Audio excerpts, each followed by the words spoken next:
આ 7 વસ્તુ માનસી સેવામાં બાધક છે. 7 વસ્તુ શ્રી હરિરાય મહાપ્રભુજી બતાવે. પહેલા કહ્યું ઇન્દ્રિયો. ઇન્દ્રિયો માનસીમાં પહોંચવા નથી દેતી જીવને.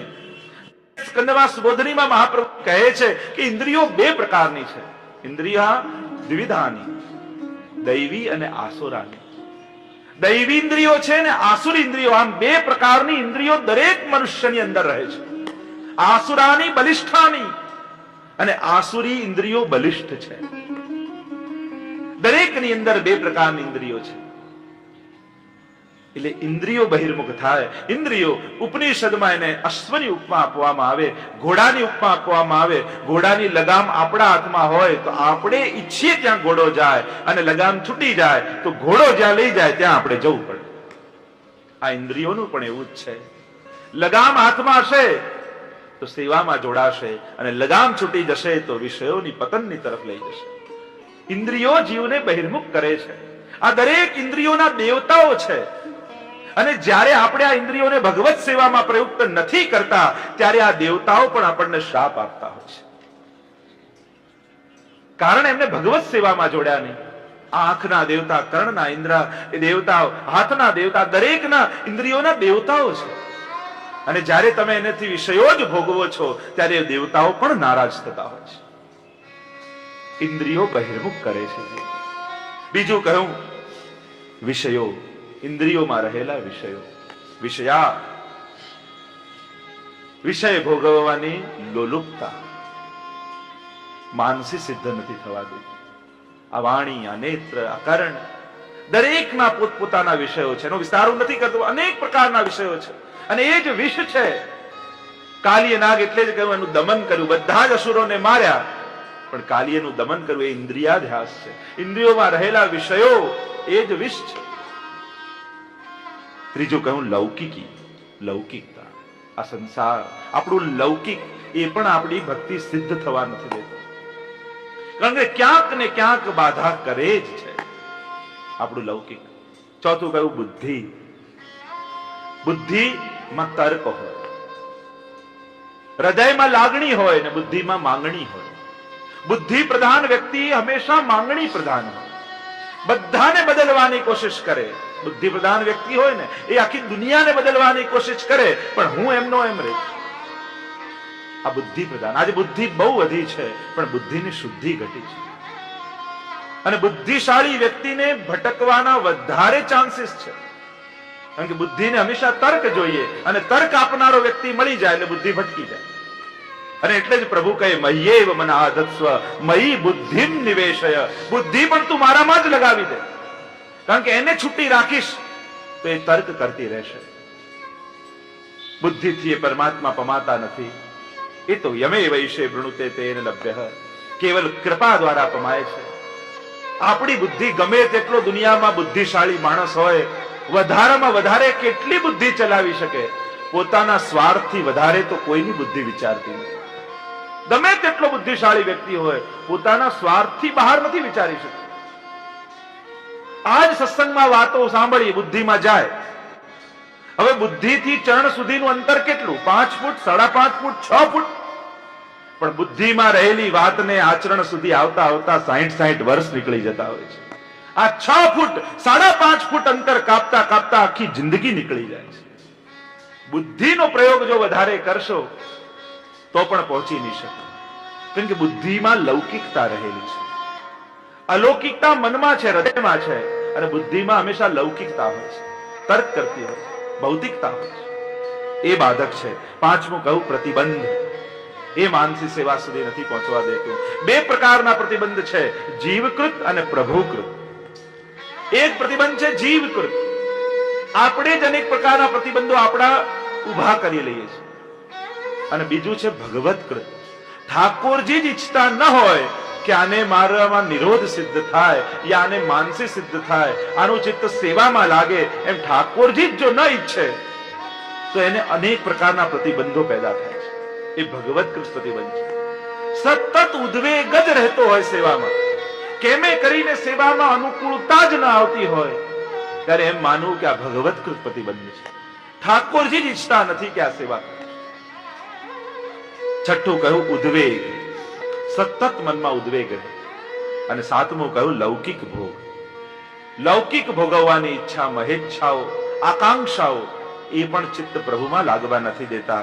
એમ આ સાત વસ્તુ માનસી સિદ્ધ થવા નથી દેતી. એમ કહેતા આગળ કહ્યું આ ભગવત ભાવમાં બીજું પણ એક બહુ મોટું પ્રતિબંધ છે. અને 33મા શ્લોકમાં એ પ્રતિબંધને સમજાવતા શ્રી હરિરાયજી આજ્ઞા કરે. ભાવમાં બાધક એક બહુ જ મોટી વાત કહીને આજના સમયમાં એ બહુ જ મોટું પ્રતિબંધ અને જેનાથી દૂર થવું બહુ જ દુષ્કર છે. કહ્યું દુષ્ટા અન્ન ભક્ષણ, દુષ્ટનું અન્ન લેવું. અને દુષ્ટ કોણ? જે ઈષ્ટથી દૂર એ જ દુષ્ટ. ગોકુલનાથજી તો દુષ્ટ શબ્દની વ્યાખ્યા જ કરતા એ કહે જે પોતાના ઈષ્ટથી દૂર એ જ દુષ્ટ. અને એવાના ઘરનું અન્ન લેવું એ પ્રતિબંધ છે. ગમે ત્યાં ગમે ત્યારે ને ગમે તે ખાવાથી બુદ્ધિ બગડે જ છે. દુષ્ટનું અન્ન લેવું. અને એટલે જ મર્યાદી વૈષ્ણવ ગમે ત્યાં અન્ન નથી લેતા. અને લોકો એના ઊંધા અર્થ કરે કે તમે કઈ બહુ મહાન થઈ ગયા છો, અમે કઈ ખરાબ છીએ. આ કોઈને નાનું બતાવવા માટે નથી, પણ આ આજ્ઞા છે હરિરાયજીની. જે સેવા ન કરતા હોય એના ઘરનું અન્ન કેમ લેવાય? સવહસ્તે ભોજયિતવ્ય. ત્યાં ભાગવત મહાત્મામાં સબના હાથનું ખાનારો ધુંધકારી થયો. તો સબ કોણ છે? જીવત જૈસે પ્રેત. આપણે ત્યાં તો કહ્યું ને સેવા વગર જે જીવે છે એ પ્રેત સમાન છે. જેના હાથથી ભગવત સેવા નથી થતી એ શવના હાથ છે. અને એના હાથનું અન્ન લો તો શવના હાથનું ભોજન કર્યું કહેવાય એમ શાસ્ત્ર કહે છે. દુષ્ટનું અન્ન લેવું. અન્નમાં 4 દોષ બતાવ્યા શાસ્ત્રોમાં. સ્વભાવ દોષ, બીજો છે નિમિત્ત દોષ, ત્રીજો છે આશ્રય દોષ અને ચોથો છે સત્વ દોષ.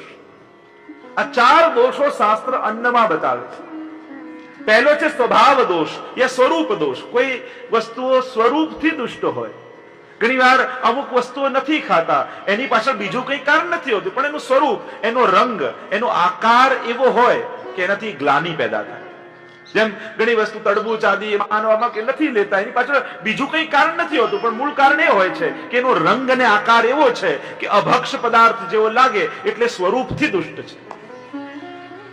ઘણાની ગંધ ખરાબ હોય એટલે એ સ્વરૂપથી દુષ્ટ છે. એમાં બીજો દોષ પણ સ્વરૂપ દુષ્ટ. કારણ પ્રભુ અતિ કોમલ છે એટલે સ્વરૂપ, ગંધ દરેકનું ધ્યાન રાખવામાં આવે. સ્વરૂપથી દુષ્ટ. બીજું છે નિમિત્ત દોષ. જેમ તમે સામગ્રી આદિ સિદ્ધ કરી, એમાં કંઈક વાળ પડી ગયું કે જીવ જંતુ પડી જાય તો કંઈક નિમિત્તને કારણે દુષ્ટ થઈ ગયું, તો એવી વસ્તુ ગ્રહણ ન કરાય. એ નિમિત્ત દોષ અન્નનો કહે છે. ત્રીજું કહું આશ્રય દોષ.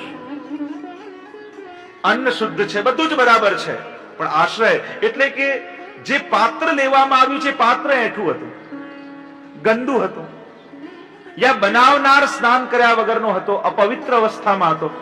જેણે અન્ન બનાવ્યું છે તે અન્નનો આશ્રય દોષ છે.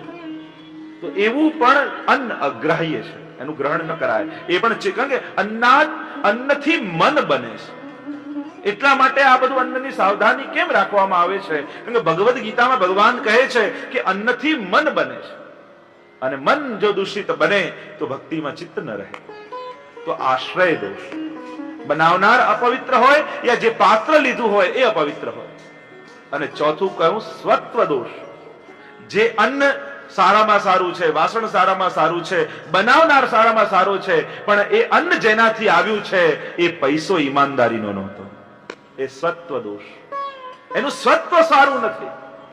એ જો ખરાબ રીતે આવ્યું છે, છલીને આવ્યું છે, તો એવું અન્ન પણ ગ્રહણ નથી થતું. ભાગવતમાં પ્રથમ સ્કંદમાં અશ્વત્થામાની કથા આવે ત્યારે પ્રશ્ન ઉઠાવ્યો મહાપ્રભુજી કે અશ્વત્થામા તો અષ્ટ ચિરંજીવીમાં છે. અશ્વત્થામા બલિર્વ્યાસો હનુમાશ વિભીષણ કૃપા પરશુરામશ્ચ સપ્તૈતે ચિરજીવિનઃ. અને 8મા માર્કંડેય ઋષિ. જો માર્કંડેય પૂજા થાય, કાલે વ્રજરાજ બાવાનો જન્મદિવસ છે, માર્કંડેય પૂજા થશે. દરેક કુલની જન્મોત્સવમાં લગભગ માર્કંડેય પૂજા થતી હોય છે. આ શેના માટે હોય છે? કે અષ્ટ ચિરંજીવીઓનું એમાં પૂજન થતું હોય છે. 8 ઢગલીઓ કરવામાં આવતી હોય છે ચોખાની, એનું પૂજન કરવામાં આવે જેનાથી દીર્ઘ આયુષ્ય પ્રાપ્ત થાય. તો એમાં એક ડગલીમાં અશ્વત્થામા પણ હોય છે, એનું પૂજન ને સ્મરણ કરાતું હોય છે.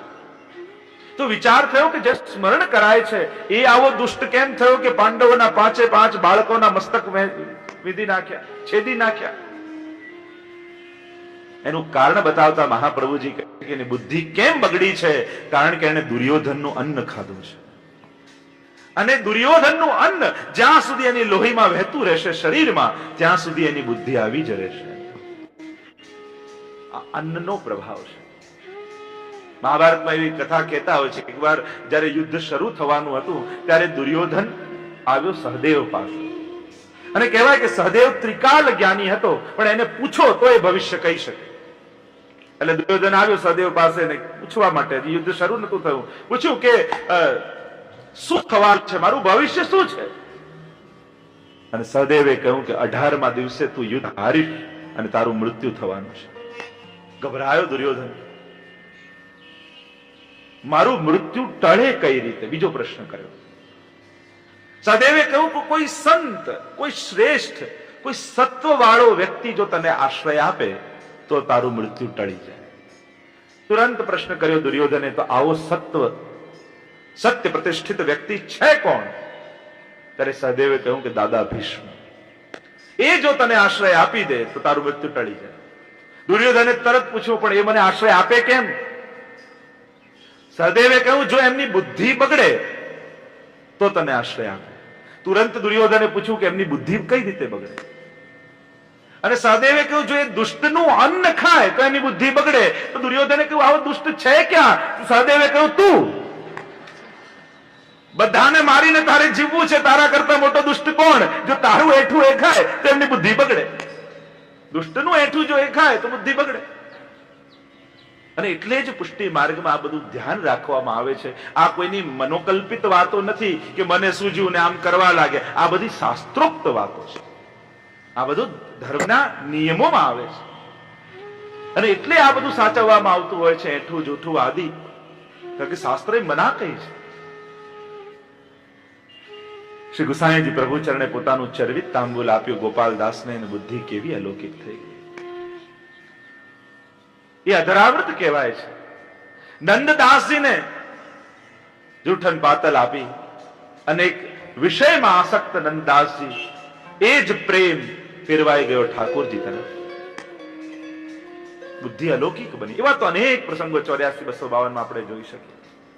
તો આમ દુષ્ટા અન્ન ભક્ષણમ, એમ શ્રી હરિરાય મહાપ્રભુજી આજ્ઞા કરે, દુષ્ટનું અન્ન નહીં ખાવ. આપણને ખબર છે કે આ આમ છે, બને તો અન્ન ન લેવું.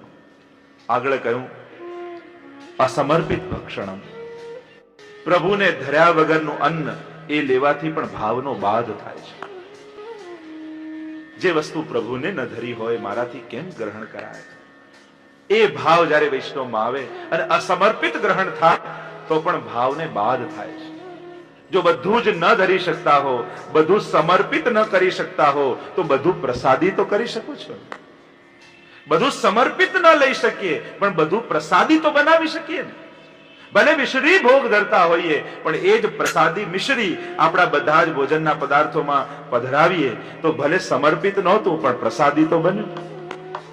અને પ્રસાદી અન્ન થાય તો એમાંથી બધા જ દોષો નિવૃત્ત થાય છે. તો બીજું કઈ ન કરી શકો. બધી અનુકૂળતા નથી ઠાકોરજીને ધરવાની, પણ મિશ્રી પણ ધરો છો તો એ મિશ્રી પણ આપણા બધા જ ભોજનમાં પધરાવો, પ્રસાદી બની જશે. પછી રોજ ભોજન નહીં થાય, પછી તો મહાપ્રસાદ ગ્રહણ થશે. અને ત્રીજું કહ્યું અસત્સંગ, એ પણ ભાવનો બાધક છે. 3 લક્ષણ ભાવના બાધકમાં કહ્યું. એક દુષ્ટનું અન્ન, બીજું અસમર્પિત ભક્ષણ, અને ત્રીજું અસત્સંગ. કોઈ દુષ્ટનો અભાવ વાળા વ્યક્તિનો સંગ રાખશો ને તો એક ના એક દિવસ તમારી અંદર પણ અભાવ આવશે. અસત્સંગ ક્યાં? અસત્સંગ કોને કહેવાય? એક જેનું ચિત્ત બહુ જ લૌકિકમાં રહેતું હોય, પ્રભુનું ક્યારે ને સ્મરણ ના આવતું, એ અસત્સંગ છે. બહુ લૌકિક આસક્ત ચિત્ત વાળા વ્યક્તિનો બહુ સંગ નહીં કરવો, નહીં તો એ પણ તમારી આસક્તિ લૌકિકમાં કરાવી દેશે. અસત્સંગનું બીજું લક્ષણ કોણ? અસત્સંગ જેનો ગુરુએ ત્યાગ કર્યો હોય, ગુરુએ જેનો ત્યાગી દીધો હોય, એવાનો સંગ કરવાથી પણ બુદ્ધિ બગડે. દુર્ભાવ આવે. ત્રીજું, જેને હરિ, ગુરુ અને વૈષ્ણવમાં લૌકિક ભાવ દેખાતો હોય, ભગવત સામગ્રીઓ, નિત્ય લીલા સામગ્રીઓ, વ્રજ મંડળ આદિ બધું લૌકિક દેખાતું હોય, ભૌતિક દેખાતું હોય, એનો પણ સંગ નહીં કરવો. કારણ કે અલૌકિક સ્થાનમાં લૌકિક જુએ છે અને એનો સંગ કરશો તો તમને અભાવ આવશે. એટલે અસત સંગનો ત્યાગ કરવો. ક્યારે ઘણી વાર એમ વિચારી કે અમને ખબર છે કે આ ખોટો છે, પણ સાથે છે એટલે રાખીએ છે. પણ એવું પણ રાખશો ને તો ક્યારેક ને ક્યારેક અભાવ યા બહિર્મુખતાનું એક કારણ બની જશે. અસત્સંગ આ ત્રણ વસ્તુ બતાવી ભાવને બાધક કરનારી છે. એટલે વૈષ્ણવે હંમેશા એનાથી સાવધાન રહેવું.